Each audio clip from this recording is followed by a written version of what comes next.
When I walk through my doors this evening, and I have an ego intact because I think I'm cool, because I spoke to 400 plus people, part of a rock star organization that's making a difference, and then taking photos. This is not all real. Let's just let us know. But when I walk through my doors and I got an ego, you know what I see? Everything that's wrong. I think, gosh, I should be in a bigger home. I walk through my doors and I see my son's Legos. How could my husband have not cleaned up the house knowing that I'm coming? He was only managing 4 kids. Ego. I walk into the kitchen, still dishes in the sink. There's some that he partially loaded in the dishwasher incorrectly. It's so serious. I'm not even going to go into it because you need me off stage, I know. But I need to complain. I'm going to make sure he knows this when he gets up in the morning, how wrong he did this. Ego. How about my husband when he sits in his chair, like he has his own chair? We don't have our own chair. And we don't have like women caves, do we? It's like a kitchen, right? He's sitting in the place, just sitting there, not saying anything. Doesn't even look like he's thinking.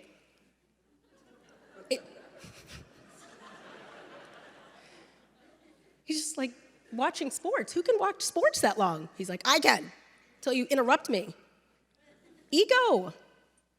I mean, I can go on and on. He snores, he doesn't think he snores, and then I do a video of him snoring. He's like, that had to be someone else. Is there another guy in this house? Like, I don't, right?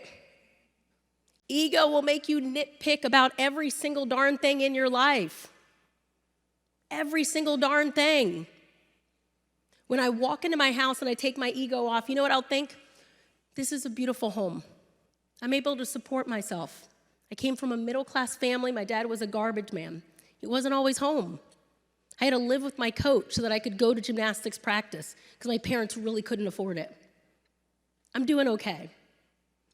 I walk through my home, I see the toys. I have been blessed with 4 beautiful children. And my greatest vocation and calling in this world is to be their mother. That will always be a priority because I didn't have that. So the toys shouldn't bother me. My husband sitting there in his chair or snoring or leaving his flip-flops on the stairs. It happens. It does. It was so cute for our second date. He was like, do you mind if I wear flip-flops? I'm like, in the winter? Sure. Now I'm like, those darn flip-flops. I can't stand them. But when I take my ego and I put it off to the side, he's every single thing that I prayed for. He's a man of integrity. He's honest. He's funny. He was a school teacher for 18 plus years, and it was only because of COVID that he had to leave because of my business.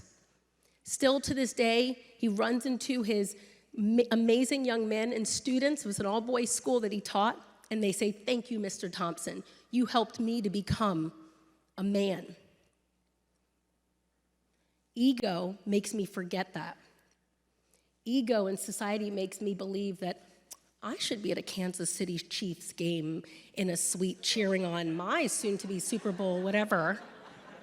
What I have is not enough. Social media at times will teach you that you don't have enough. You have every single thing that you need. And if you don't, go out in this world and get it, but get the right thing, the right person, the right life, and the right passion and the right purpose. I want to thank you all for having me here this morning, and I look forward to having an opportunity to not only meet each and every one of you all, but hopefully I'll see that gold medal again soon. Thank you. Thank you.